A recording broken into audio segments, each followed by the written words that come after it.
You are now watching Rhymes and Politic. Spit them bars.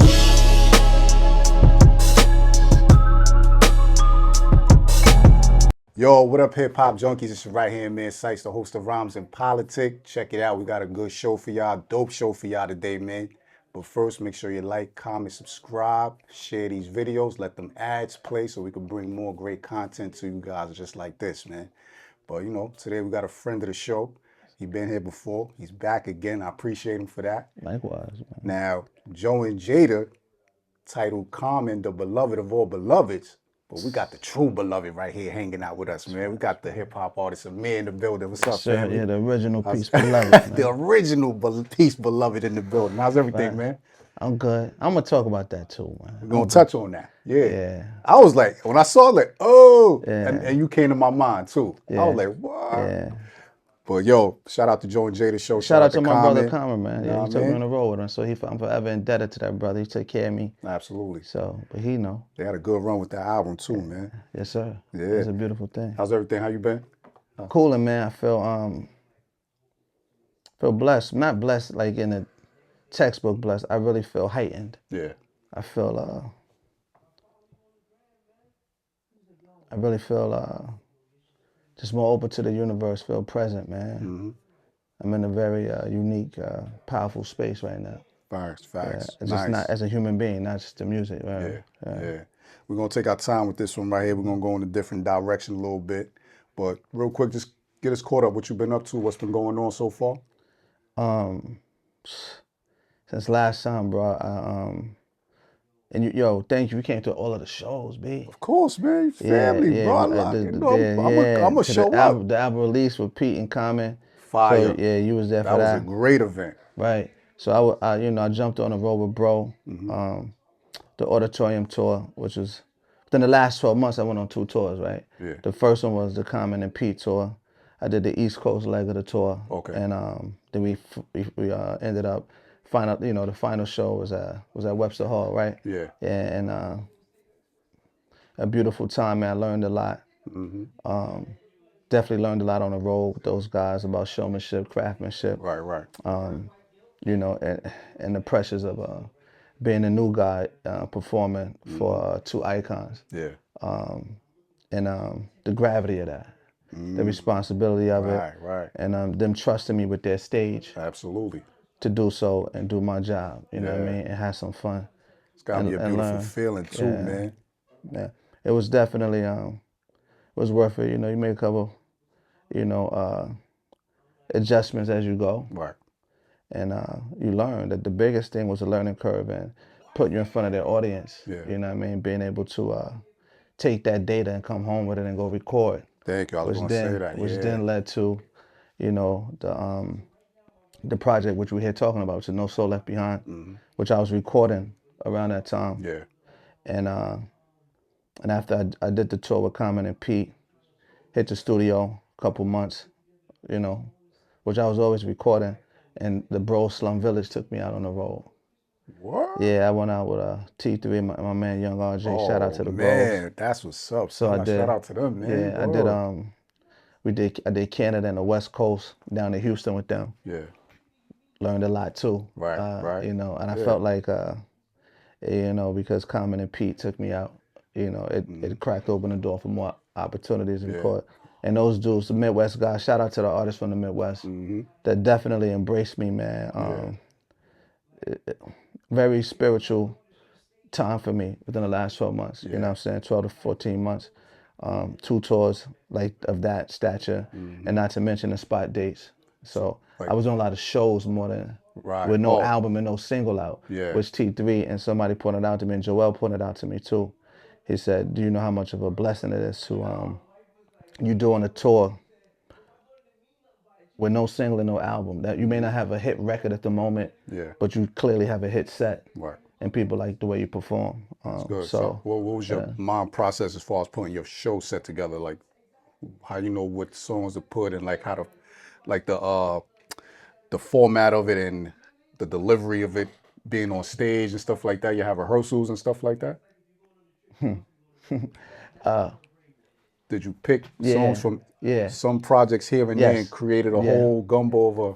Like a show? My approach was I watched what, having 3 to 4 years under my belt of just doing shows. Right, okay. With guys at that, I would consider iconic elite level, and them allowing me to get on the basketball court with them and spar, right? So I learned about timing, craftsmanship, staying on, the vibration of your show, and staying true to self, and being able to connect that, build that bridge between you and the audience if you're the new guy, Right. and establish that immediately. Don't be too cool. I jump out gunning. You see, when I come on my set, I jump out with records that are more aggressive because I feel like I want to get that established up front that I'm here to catch their attention early to have a good time, and then I just take it like a roller coaster ride. I pick a lot of familiar. If they don't know you, I was always told to pick familiar soundscapes, samples that are familiar, beats that are familiar, and then you kind of weave in and out of those in original composition. Okay, and, makes sense. Yeah, and but you also still have the performative side of it. It's the execution of it, and that's where the MC thing come into play. Crowd control, and not staying on the song too long, being able to read the vibe of the room if you got them or not, knowing how to switch gears. Yeah, it's like each time is like not the first time, but it becomes like sparring. Yeah, so yeah. Is there downtime? I'm pretty sure backstage where y'all could just you could ask these questions to these guys and they can give you some insight. Absolutely. And help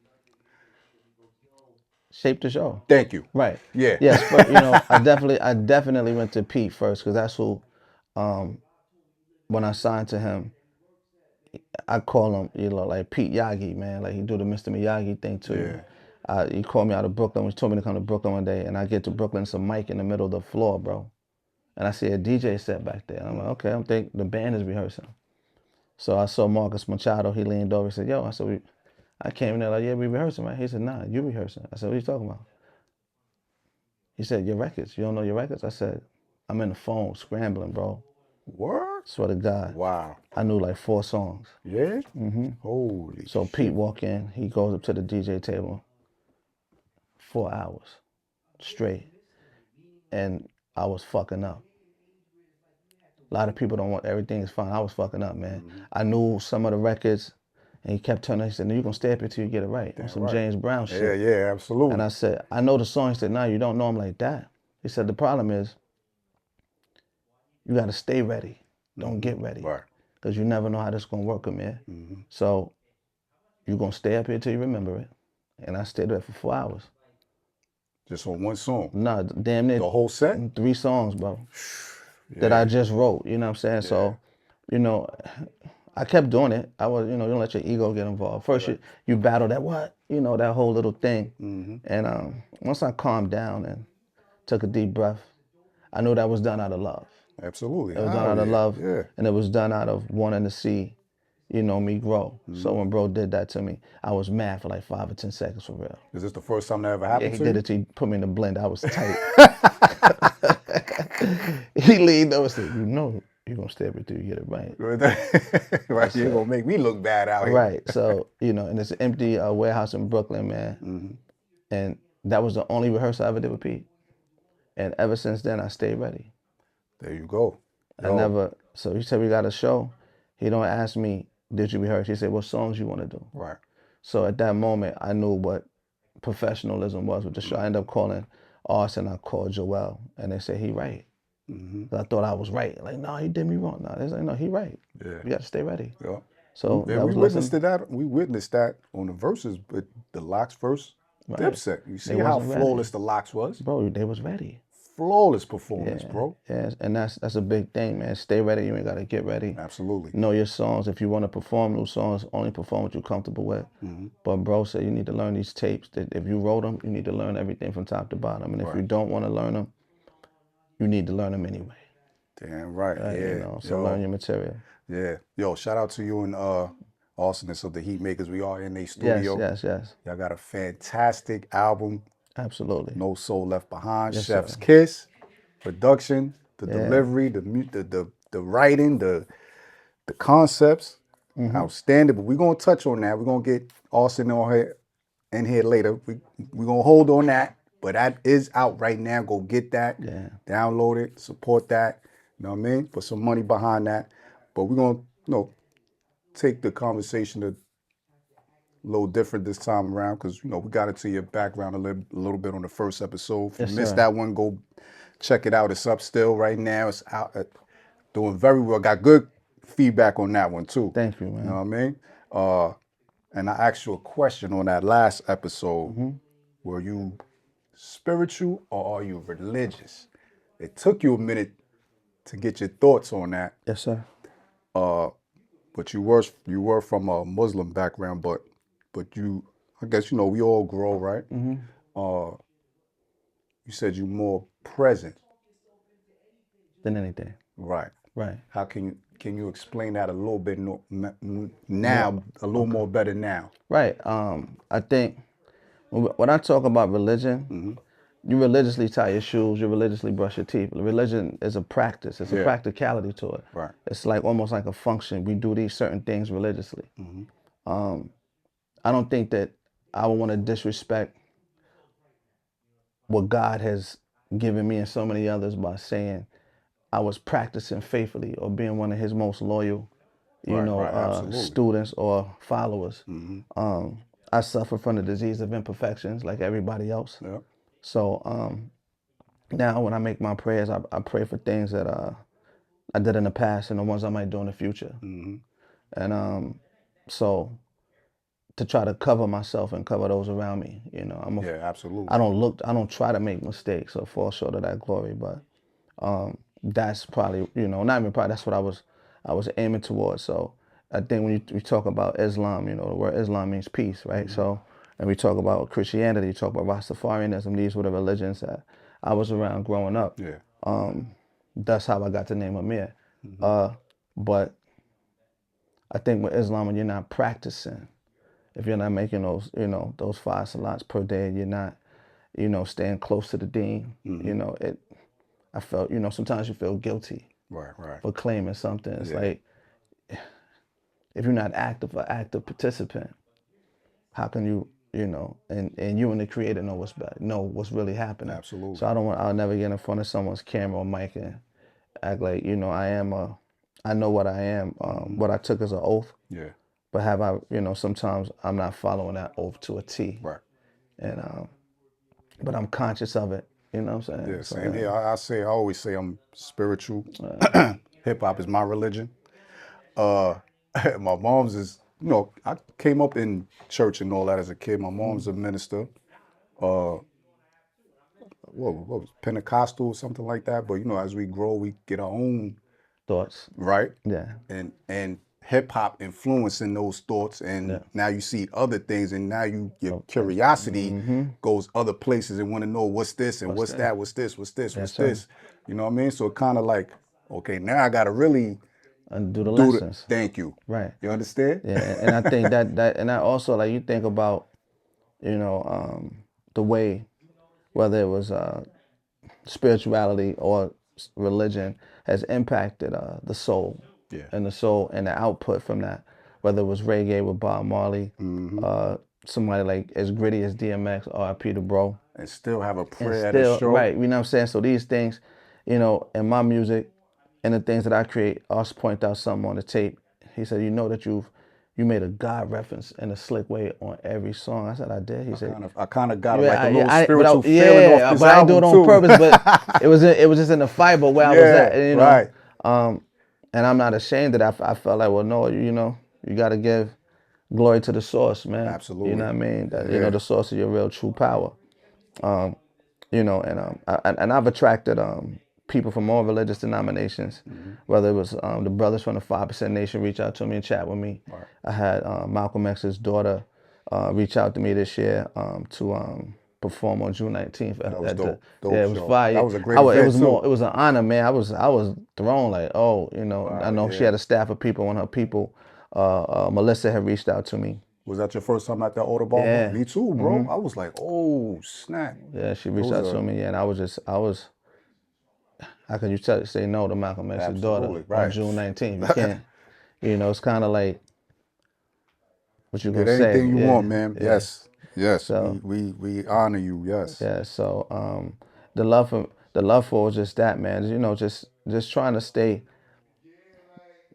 not perfect, but always God conscious, even though I may fall short. Absolutely. That's how I may look at it. That's the Yeah. best way to wrap it up for me. Was there any time in your spiritual journey where the Most High checked you the hardest, and was there anything that you learned from those lessons? Absolutely. We're gonna take our time with this one, y'all. We're gonna talk to y'all today. I think, well, I know. When I was grieving, man, like my cousin he had committed suicide, right? It's like a brother to me, right? That was a major. That's when I changed Amir, the artist name with the 2 E's to the 2 X's. Oh, okay. That's what that was for. To honor my bro, like a part of me, you know, was gone to a degree, but a new part was born. Right. I saw life through different eyes at that point. So the 2 X's, and I pushed forward. Represented growth, but it also represented almost regeneration of, you know what I'm saying, of sorts. So when that happened to him, that was one of the hardest checks. And how can you grieve but you angry? Yeah. I was angry. Yeah. I couldn't look at him. I was mad. I was mad with him, mad with the, just things that were happening. I was in school. I was in my last semester of grad school, bro, and that happened. And I didn't go to school for like almost a month and a half. Somebody from my class, my man Namdi, not somebody, Namdi, called me. He said, "Yo, man, how you doing?" Because we was in a cohort. Okay. So you got 3 or 4 people, y'all all share the lessons together.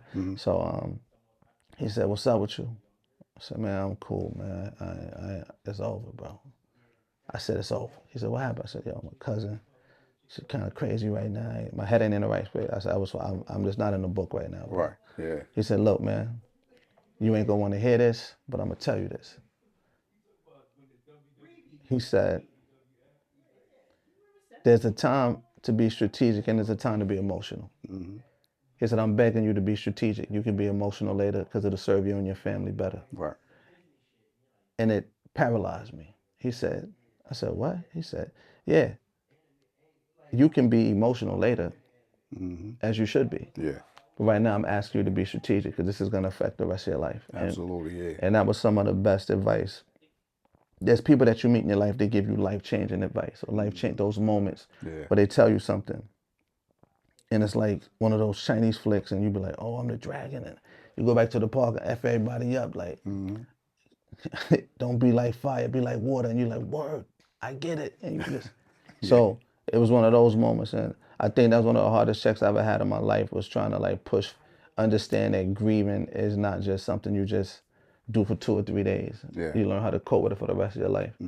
So it's an ongoing process. You rock a show, you be like, "Damn, wish my man was here to," things like that. Bro, So a lot of those moments, it I'm just right hurt. with you. I'm pretty sure we all have those situations. Yeah. I had that same one with my right hand man that passed when he had a illness or whatever, right? Sickle cell. Passed from sickle cell, right? He'd have been a brother that'd have been right here with me, right here in the background. Yeah. You know what I mean? Super supportive of everything I did. So if he'd have seen me right now, he'd be like, "Yo, Cise."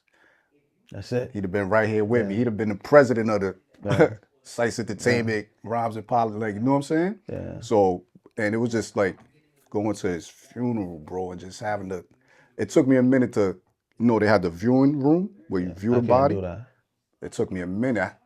I come in, everybody was waiting for me to show up because they know me and him was always together. We running around, boom, boom, doing this, doing that. I come in the building, I'm Together. right? It's okay now. Hugging everybody, I'm smiling, boom, boom, boom, boom, boom. But I'm standing on the wall, I'm looking at that door. I know I gotta go in there and see my man like this. Everything just dropped. I'm gonna tell you something, man. You heard? That's grown man balls. I'm gonna tell you something, man. Me, in those situations, I try to remember people how the last I seen them. Facts. I feel like it's more traumatic to look at them like that now. Hell It does something to the mind and the heart. It did. I don't even look anymore.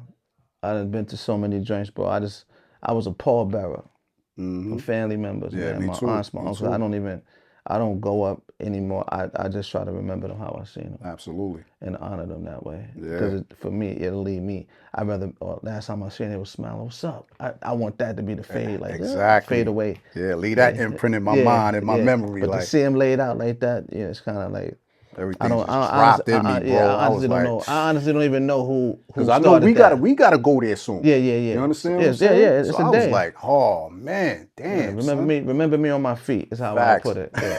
Yeah. Yo, that's a full fact. Are there any times where like your ego or your spirit clash? Do they argue? Is there anything where like the spirit, your ego can have like, could pull you in one direction and All the time. the ego could take you here, your anger or your emotions can have you on this side? Yeah. How would you balance that? Like, well, for me, man, being as an artist or just in everyday life? Absolutely. For me, I think people who are frequent around me a lot, I'm very good at one thing, self-checking. I'll check myself mid-sentence if I'm saying something crazy, I'm bugging. But I know that sounds crazy, and then I'll go kind of like self-correct. Right. But, you got to have an ego death. When the ego dies, man, you make room for so much more. You plant seeds for better parts of your evolution. And it's like, but there's a healthy ego, what I call, and then there's a destructive ego. Right. So I think knowing the difference between the two and how it's serving you in your life and how it's serving the people around you that love you. Yeah. I think you step on the basketball court, I'm gonna drop 30. Yeah, I got a little ego here. But if you're gonna give them 30, is it an ego? Is it a fact now? Right. But if the ego is damaging where you're too cool to apologize for doing something wrong, that's an unhealthy or toxic form of ego. But I do believe that the ego is necessary, the right amount. Does the age can kind of affect it a little bit too? Yeah. No, I don't really believe age affects much as I used to. I think experience does. Because I know some. I like that. Thank you. I know Good some. word. I know some 15-year-old men, and I know some 45-year-old boys. Good word. Hey, that's a good word, man. Because, I like how you spoke. Thank you. Because it's based on experience. Yeah. If you go to some of these foreign countries, like kids are 15, but they doing stuff that I know men in the U.S. couldn't even fathom or even handle that type of pressure. So, I think life, we age by experience, and I don't mean physical age. I mean that spiritual and emotional age, where you become a lot more wiser and calm about things. You've seen things before. They don't really rattle your cage as much.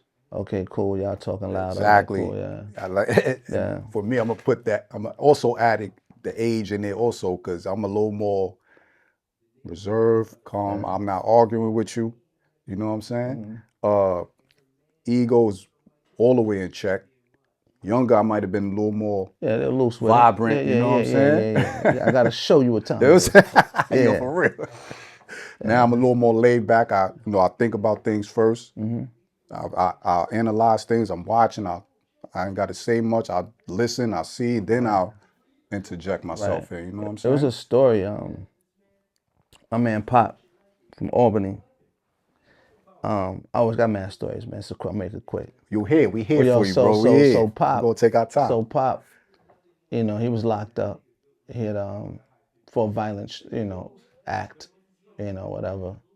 And he was on his way downstate coming home. And he was at the lunch table or something one day, and the homie came to the table and pressed him and said, "Yo, I want your food off your plate." And he said, "What?" And I said, I guess in there they lace up and go in the shower, lace their sneakers up. They're going into the shower about to go shake or whatever. Right. OG in the dorm said, "Yo, come here, Pop, let me talk to you." He said, "What's up?" He said, "What you about to go do, bro? You about to go home in a little while?" He said, "Yeah, but I don't want him trying to play me ego. Think I'm soft, think I'm playing, you know what I mean? All of that." He said, "Bro, man, that dude is an asshole. If he's that much of an asshole, you ain't got to check him. Right. Life will." Yeah, that's a fact. Right? So he said, "But yeah, if I don't go handle this, the dorm going to look at me a certain way." He said, so I ended up just not, I talked a little banter back and forth with him. Yeah. I let it go. He said a couple months later, he said he was headed home, like downstate, and the dude walked in the dorm. But he had his hand out and his head down. So Pop said he was playing dominoes. and he pushed the domino table back. I guess he thought homie walked into the new dorm he was at and it was going to be a movie or something. And he looked up at the guy. He said the guy was cut all across his face, all over his arms and shit. And he said, I don't want no problems, Pop. And he just looked at him like, I'm cool. You know, no problems with me. But he just remembered what homeboy told him. If he's that much of an asshole, life gonna take care of the problem. There you go. So don't let your ego cause you to do something, change something when it's already, it's gonna self-correct itself. The universe it's gonna self-correct. Absolutely. So, yeah. All the time, bro. Yeah. Was any time where like you got something in your spirit made you want to move on something? Like This album. business. Thank you. This album. Business. Yeah. Musically, because, music-wise, business-wise, life-wise. Right. For sure. You know, clearly, you know, people who've been following me, you know, the deal with Pete it still is with Pete, with True Soul. You know, he puts out projects. He always encourages me to go record with people that I got a vibe with. So me and Arson has been friends for a long time, man. Yeah. It's like a brother to me. Like we real friends outside of the music. So it makes the music a lot easier to make. Right.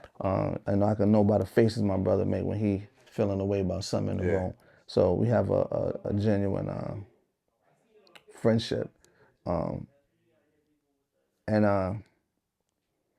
I knew that when Dope Boy Soul wasn't in the chamber for this year, I had to put out something that will put more wood on I call it throwing wood on the fire. Yeah. So I know I came on for 2 tours. I didn't have the project was slated, but then, you know, we got a new situation, so we push it. So slated for 2026 with that. Okay. And yeah, so Austin like, yo, we got this in the chamber. It was time to go. I said, say no more. No soul left behind us, yeah. Is that connected to True Soul or your own entity, or how y'all moving with this project right here? It's connected to Peace Beloved, you know what I'm saying, and Heatmakerz, but it still impacts the ecosystem of True Soul. Because if I do something, it still would affect to a degree, like what True Soul, the branding of True Soul. Right. So it was still, but I wouldn't do anything ever to ruin the brand of either or. Yeah. So, you know, one bro, the other bro. And so if it's solid work, it works within the ecosystem of hip hop. And if we really for the culture, good music should always be pushed, no matter, regardless of the label, you know what I'm saying? Right. I wrote in one of my bars on the song, man, that I was signed to God, so y'all could keep the contracts, you know what I'm saying? Right. So when you think of like that, you know, things kind of like fall into place for you. Absolutely. Yeah, great words, man. But I know we dancing around the album a lot, and I don't want to go too, because I want to hold somewhere Rsonist step in the room, you know what I'm saying? But this is where we just vibing and chopping it up and all that stuff like that. Yes, sir. Do you protect your peace, or does your peace protect you? Both, man. How? In what way? Well, you protect your peace, man, by setting healthy parameters. Thank you. Right? I like that. Right? Yes, in your life, because if you don't set parameters or borders with people, someone feeling disrespected is inevitable. Right? So in knowing that inevitability, knowing that is inevitable, I should say, you want to make sure you set those healthy boundaries up. Yeah. So then no one feels disrespected. And peace, you know, and I'm big on peace. I said it before because I know what war looked like. Right. You know, being a veteran from the Army, I know what war looks like. You know what I'm saying? I did 2 tours. So I'm big on peace, man. Yeah. Big on peace. And that's a great question, yo, because my greeting is always peace and grace.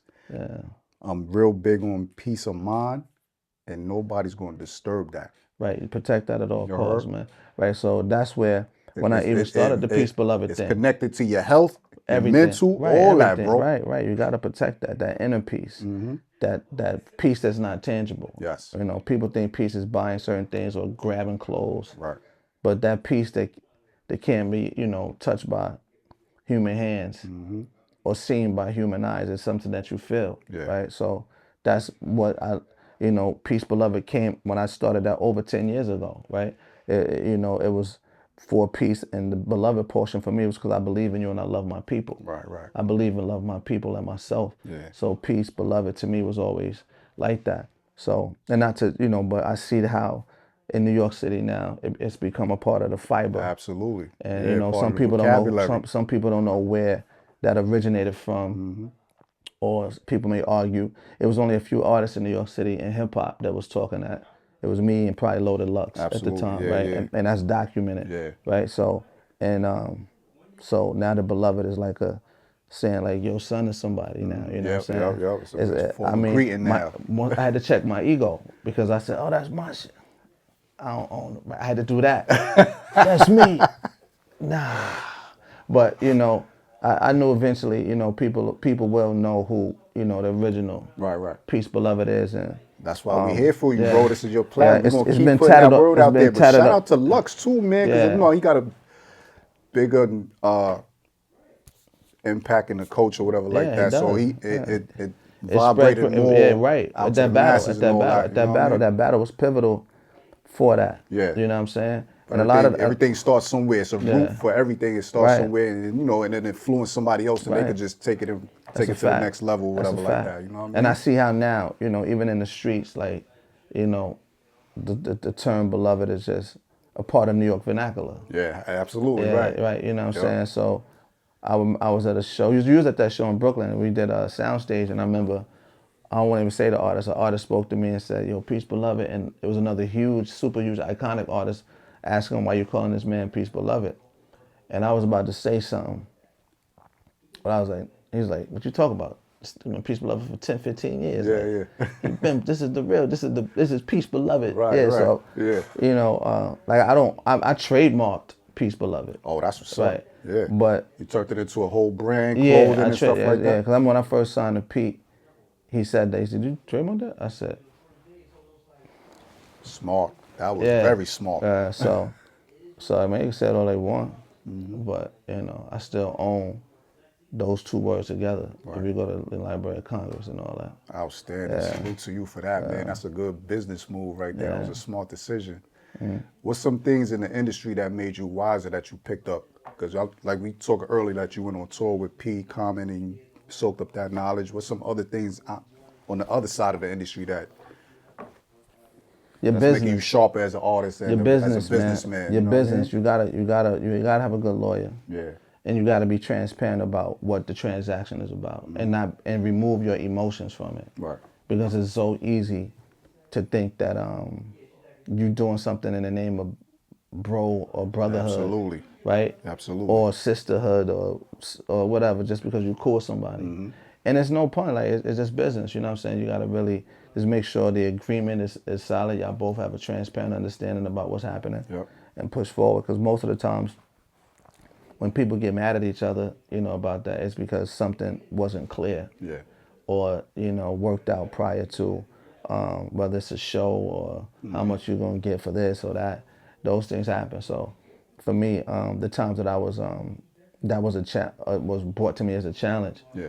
I had to sit down for a little while, a couple of days, and just think about like how to maneuver. But first of all, go get a lawyer. Yeah. And then just negotiate it. Don't take it personal. Because once you start taking it personal, you're not doing business at that point. So that would be my advice. And it's hard not to.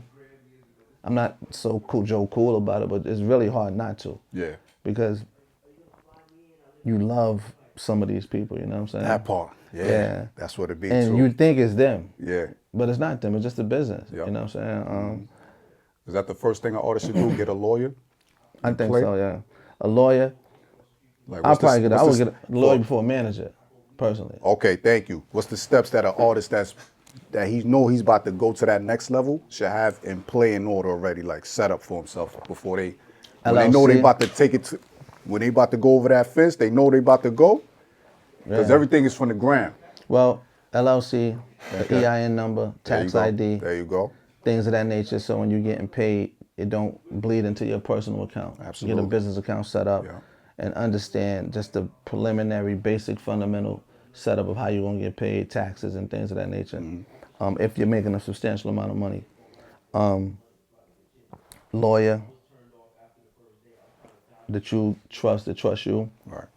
And if you need a manager or partner with somebody for management, there's no disrespect. For me, I like to partner with somebody for management because I got 2 degrees and there's no way I'm gonna let somebody just manage my shit and me not be involved. Absolutely. I mean, if you got a master's in some shit, why would I? You know what I'm saying? It's kind of like, you know, for me, that's just my personal thing. I want to be involved in my business. Right. You know, until I don't need to be involved, right? But I like to be hands-on with my stuff. Some people like to just hire people to move away. Yeah. And that whatever works for you, works for you. Yeah, But so for they can me, just focus on their the creative craft, part and stuff like that, Yeah, but for me, I like to know, like, what? Okay. Or is these conversations you were having with the lawyer that he's educating you on and stuff? Oh, shout out to her. Salute to you, man. And y'all having these, are you picking her brain as far as like how to have your business intact? Yes. I mean, the times that I reached out to her, man, I got put onto the lawyer by Rsonist, actually. Okay. Same lawyer. You know what I'm saying? Damn right. Yeah, just, you know, last year when I had to do some negotiation, she jumped in, fought for me. It was cool. I learned a lot, you know what I'm saying? And I said just legal counsel is important. Some people may be going to ChatGPT now or whatever to get the stuff out the way, or using certain AI tools, right? Which will give you a compounder, it'll synthesize everything and give you kind of what the gist of the contract is saying. Right. But you still need to have legal counsel to speak for you, to serve as a barrier between you and someone else's lawyer. Yeah. Just in the name of, that's just the way the system is established. Right. Yeah. So when you go in and negotiating your deals and stuff like that, what's your game plan? You have a game plan already in play between you, the lawyer, and the manager, as far as like how everything is going to be fair. Split? Right. I like to be fair. Right. And I understand the splits and stuff like that. Yeah, fair and not be foolish. Right. You know, sometimes, like if you know, I guess some people go into these deals and the deals are bad. It's one-sided, right? Yeah. You just don't be afraid to speak up and say, yo, look, man, we need to red line this part of the contract and let's talk about what about this. And most of the time when you speak about it, sometimes people don't even read it. They just send it to you. Yeah. So they'll fix it, get it back right, and that's it. And just don't take it personal, man. That's it, man. Yo, stay on top of that business, y'all. Yeah. Know what I mean? For real. We're going to get Austin here in a minute. We're going to talk about this album. Yes, We're sir. going to get into some of this industry stuff that's going on. Amir's here in the building with us, hanging out. I appreciate you, Famo. Likewise. I need some of this merch, man. I need a medium, man. Man, Show them that merch, man. NYPB, man, New York Peace Beloved, man. Took the police department shell and threw it on, man. Yo, flipped it, remixed I flipped that shit, man, for the streets, man. Sit tight, stay tuned. We're going to bring an Rsonist from the Heatmakerz in. We here in the studio. We live in effect, y'all. Yes, sir. No soul left behind. Amir's here in the building. Yo, what up, hip-hop junkies? Right here, man. Cise, you know we back. Told you we bringing the boy Rsonist in the building. We are in Crack Music Studios. So what's going on, Phillip? What's up, brother? How's everything, man? Back again, man. Yeah, appreciate you, man. Y'all got a beautiful project. I told him earlier, Chef's Kiss on this album right here. No soul left behind. That's your favorite joint? The whole joint altogether. Okay. The whole joint altogether. The song No Soul Left Behind. The whole project altogether is beautifully put together, bro. Thank you, man. And this was last year. Or early this year, right? Was What, it early this project? year? Nah, well, the project came out, 2 weeks ago? 2 weeks ago. No, but when y'all was cooking. working on the working? project. Well, Wasn't that early this year? yes, we were kind of... Late last year? It was wintertime. We did about 50% to... no, we ended last year with it done. Yeah. That was like the deadline, was to finish by December 2024. But what we were trying to do was just kind of like get everything in order as far as like the order of it, the timing, the content to go along with the project. You know what I'm saying? Yeah. So all of that came into play, but... Skits. Because when I came in that time, y'all was playing it. I was like, ooh, what's this? Yeah. Bro. But we added some records since then. Okay. Yeah. How far was y'all when y'all was at that point? When I heard it at that point, how many tracks I was done at that point? About 6? If I had to guess, how many records is on there? Like 13, I think.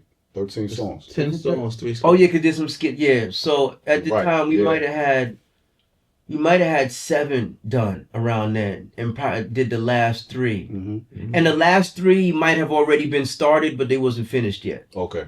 So yeah. Did y'all have a time frame when y'all was recording this, like when this was gonna come out, or y'all just kind of just move with the spirit? Or at the time first, everything was moving at that time. So I know you was on tour for a while, right? At first, it was moving with the spirit. Yeah. Then at coming close to the end of 2024, we was like, yo, we got to pick a deadline as far as when to be done. You know what I'm saying? With recording. So we wrapped that up the end of 2024, and then 2025 was just putting the pieces together the right way. So when you work on projects, right, I know you can't let these joints sit in the chamber too long. Like this score got to come out, like, you know what I mean? Or always. What's your rollout or your plan for like projects to come out, or predictions for like? I think when it comes to like, well, visuals are a major key. We all know that, absolutely. Right? But the visuals have to be a great representation of what the project is. Like when we were doing No Soul Left Behind, we made the decision of black and white visuals because it matches the feel of what the project is. You know what I'm saying? Yeah. Like the project is like no frills. This shit is just to the point. Yeah. And I feel like black and white represents that. So it's little things like that go into the thought process of what has to happen before the project come out. Okay, right. Talk about the title of the album, No Soul Left Behind. No Soul Left Behind, what that mean? What that mean to you guys?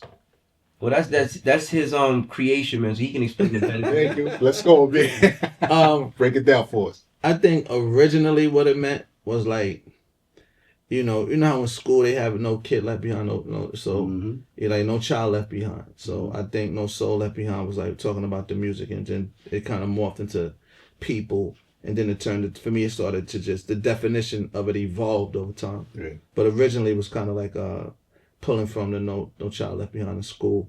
So when you feel left out of, like, hip hop will make you feel like that sometimes. Like you left out. Yeah. So the intro track, it's like a spin off the Black National Anthem. Yeah. So how did y'all put that together? Who is that? Who's that? Well, who's the young lady on that? Well, we can't say. But understood. She know. All right. But it just, I think when we both heard it, it made sense to be the opening song, just because it represents the style of music we were making. Yeah. You know what I mean? Like very aware of where we're at. Right. In society, in the music industry, everything. So it's like, it was perfect for me. What's your chemistry like when y'all in the studio, as far as like you picking Rsonist beats and you critiquing them as far as during the recording process? We've been I don't think most people understand that I met Amir in 2007. Was it 7? It might have been the same time I met him, around that pocket. I was doing a record with CL Smooth, and A was in the studio, and A is actually on the hook of that record. If you want to go check it out, I think it's called Warm Outside. Yeah, Steve Opera. Yeah, with Opera Steve. Opera Steve. Yeah, so so I met him around that time, and we kind of always, since that moment, we kind of always worked on music together, even if it was once a year. Right. You know what I'm saying? We kind of did something. Send a beat out. So, but I think now was the time, because musically, I think I've matured, he's matured, and we approach music differently now. It's not like young kids in the studio like, yo, pull a beat up, let me rap. Right. It's more orchestrated now, like, now you would sound good on this. Or like I know the type of music that he gravitates towards. Absolutely. So it's easy for me to kind of put that together. Yeah. So that comes with years, man, of knowing somebody. Yeah. So I don't want people to think like, Amir got with Pete Rocket and I met him then and now we're gonna do a project. Nah, this is like, I've known Amir forever. Yeah, forever. You know what I'm saying? Yeah. So this your first official album together? Yeah. Y'all just put out together? Yes. Solo, together. Oh, shit. Yeah. Any more in the pipeline, really? Of course. This is just the beginning right here. Yeah, because you gotta The sound is outstanding. Yo, BuzzFeed, fire. On repeat. People love BuzzFeed. BuzzFeed is hard, yo. BuzzFeed and the title track. Oh, No Soul Left Behind, yeah. That's his favorite joints, No Soul Left Behind. Yeah, the whole thing is fire, but those two just... Mine is Lord Will Make a Way. From the jump, yeah. I just feel like that record it's like, it's almost like the gospel, but in hip-hop form. Right. You know what I'm saying? Where you don't feel like you in church, but you in church, you don't even know it. Yeah. Yeah, that's a good balance of not too overly doing it, but you're gonna get that feeling. Right. You know what I mean? Then for like the Heatmaker fans, you got beats like Love Lost. Love Lost. Yeah. You know what I'm saying? Where it's aggressive, it got that Heatmaker sound, but then it gets balanced out with records like When I Write. Right. You know what I'm saying? Or Walking on Words, or That's his humming. yeah, you know what I mean? Like it's a very balanced project. Yeah, all the Features, way. The features hand selected. All Yeah. the way. Yeah, so You know, Joel walked on Yeah. Whisper. Yeah. I thought they both. Yeah, I think they both complimented that track together. Yeah. He didn't leave me. I wasn't trying to get left. Let's let that be known. I couldn't get left. He would have told me. I wasn't gonna let myself get left. Absolutely. I'd have been like, yo, let me Oh get yeah, my big verse shout over. to Docs, man. Yeah, big shout out to Docs Joel was crazy. and Docs, man. Yo, go get that album, man. No Soul Left Behind. It's out right now. Make sure you go purchase you won't that. be mad. Support that, man. Yeah. The visuals. What's the directions in for like each song? How many visuals y'all trying to put out for this project? Everything. But we're not treating it like traditional videos. We're treating it like, now they call it visualizers, but where it's a verse, maybe a piece of the hook, and if we want to come back with the second verse, we can have a whole different setting, a whole different, you know what I mean? It's like the Wild Wild West, where you just do whatever and creative with it. Yeah, and see what sticks, man. Yeah, nah, that's fire. That was him though. Like, you know, he was the brainiac behind that. Like, like people don't know this about him. He got an excellent, like, executive mind. Yeah, Like I could tell. When he picked the production, he was talking to me about the show. Yeah. I'm trying to write the verse. He said the show gonna be crazy. Like, and I'm sitting there like, damn. But like with the opening, like with the B&A, I told him, I said, yo, imagine you doing a show and this is how you come out. That's playing before you even hit the stage. They already know what it is. And then BuzzFeed drop in right after that. The crowd, come on, man. Yeah, that's it right there. Set up, yeah. That's what it gotta be. Yeah. Nah, that's perfect. Like, I have your show date set up now, or y'all still putting it together right now? Well, I gotta be there. I gotta witness this. This is the behind the scenes footage. Yeah. So I need a vlog, all that, bro. You'd probably be the first person first platform that I'm saying this on, and this will kind of hold me accountable to do it. Yeah. I'm trying to put together a Heatmakerz and Friends show, right? So where it'll be like it'll be I Born, it'll be Keen Streets, it'll be 38 Special, it'll be Joel Ortiz, it'll be Locksmith, it'll be Docs, it'll be, you know what I mean? Like all the artists I've worked with. Yeah. You know, my man Tef, like that I'm working with now, like a roster of just where everybody come out, maybe do 1-2 songs. That's it. You know what I'm saying? And that type of energy. Yo, that I can see that. Yeah, that'd be dope. That'll be crazy. I'm looking forward to that. That'll be dope, man. What's a good venue for that? SOBs? Now, we got this spot we trying to work it out with now. New Blue. Okay. We trying to just to test the waters there. Where's that at?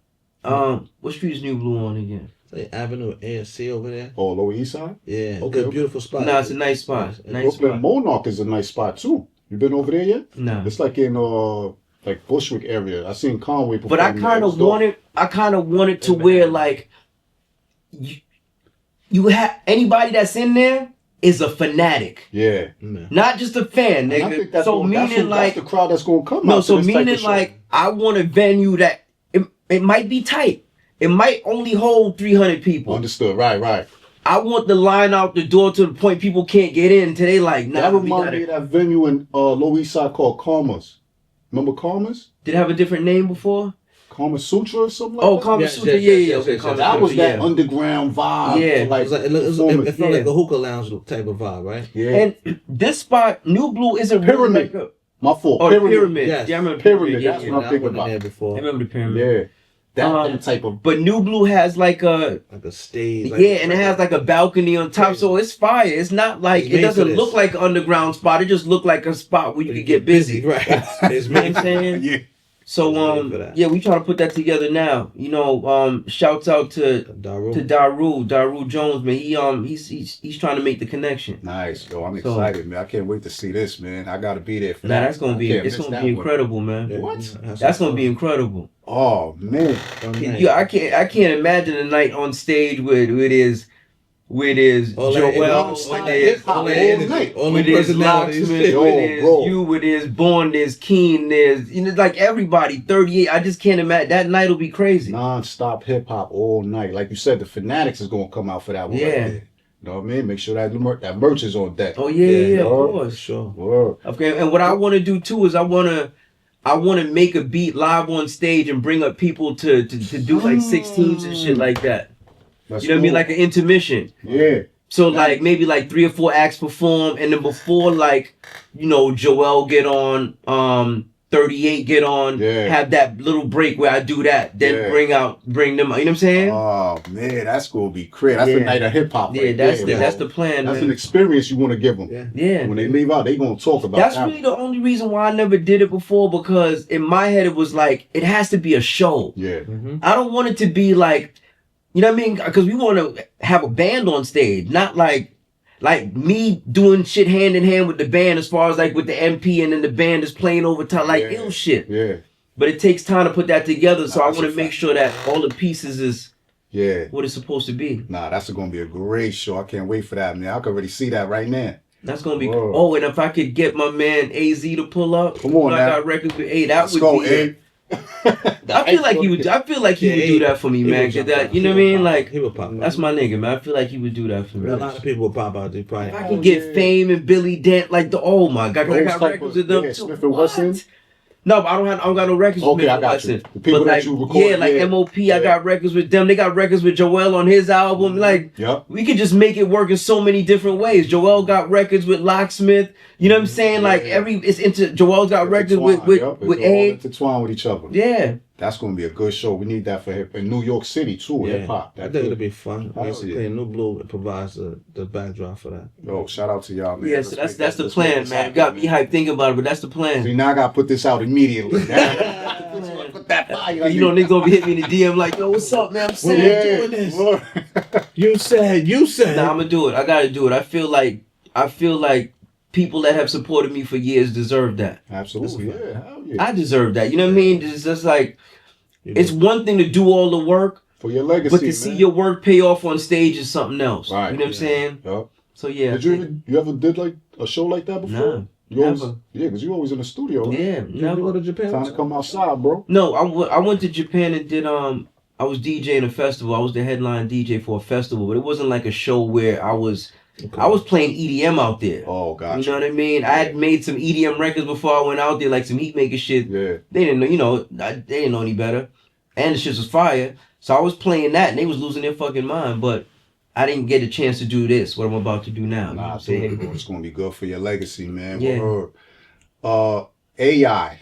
Are you tampering with that? How is it affecting, what's your thoughts on AI and hip hop culture right now as far as like beats, production, writing lyrics? AI is like the internet, man, in the sense of, I know people when the internet came out, like, I'm not fucking with that. I'll mail like that too. I'll mail I was hesitant. Right, I'll mail a letter regular.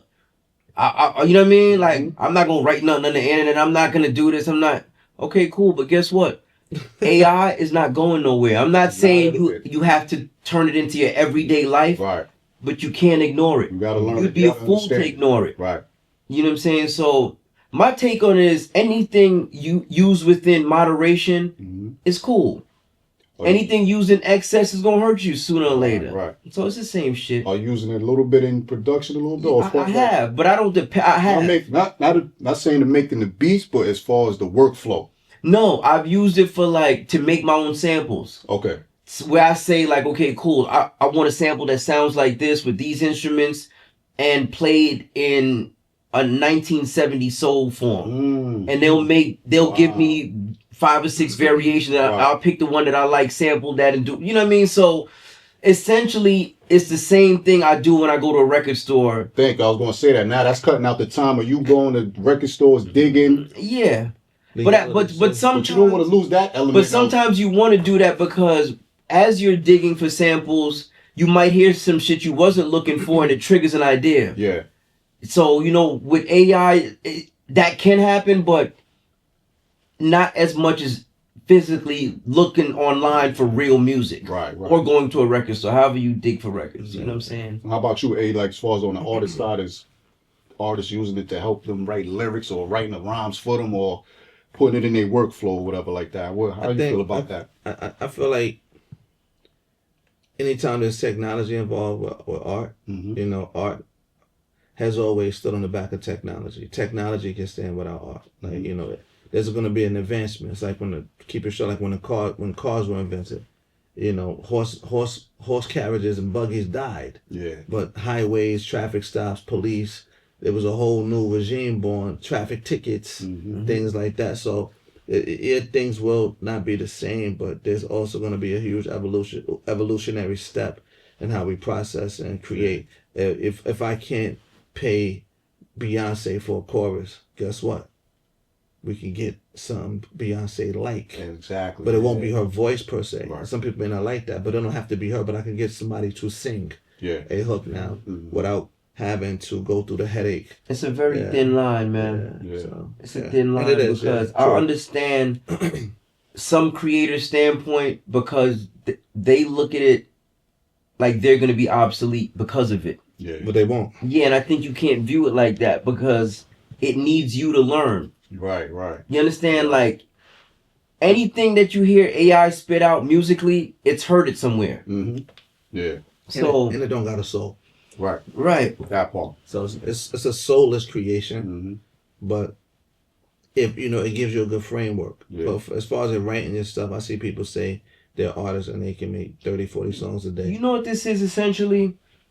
This is what Ubers did to the yellow cab industry. No doubt. That's what Similar, this is. Yeah. And guess what? Now the yellow cabs have teamed up with Uber. You can't beat them, join them. Exactly. Yeah. Facts. Do you see this like AI on the business side replacing the A&R, becoming like the What is the A&R though? that What is PR? No, what I'm saying is, yeah, exactly. Like the A&R. What do they do nowadays? Right. No disrespect to anybody that's still the A&R. Completely taking out the equation of the music industry. Haven't they been already? Well, it's like middle management. So what they do more like a talent scout now, right? This is what I'm asking you. What is the job of an A&R now? Artist development. There is no artist development. That's gone. That's been gone for maybe over a decade now. Mm-hmm. So what do? They gonna pick the beats for artists? They don't do that. They're gonna book the studio. Most artists recording in their crib. What else you gonna do? What were their jobs before? To go find the talent and bring it to the label, right? They're not finding it. It's on the internet. The internet, yeah, it's on the internet now. Whoever got the best numbers is the talent. They're gonna DM you. That's what I'm saying to you. So what is the A&R? They don't gotta worry about losing their jobs. They're good. So whatever they've been doing, keep doing that shit. Yeah. So what's their job at the label now? That's my question to you. That's what I'm saying. You gotta worry about losing nothing. Leave it in the comment, y'all. Let's talk about it. I mean, it could evolve, right? They could become a creative director, but I don't think, like you said, I agree with that. But here's my thing. A lot of A&Rs built their career off of being A&Rs. They kind of ended up in that position, whether it was because of their homeboy or whoever. So now you trying to step them up to something else that they not even ready for. Yeah. You wasn't a good A&R. How you gonna be a good creative director?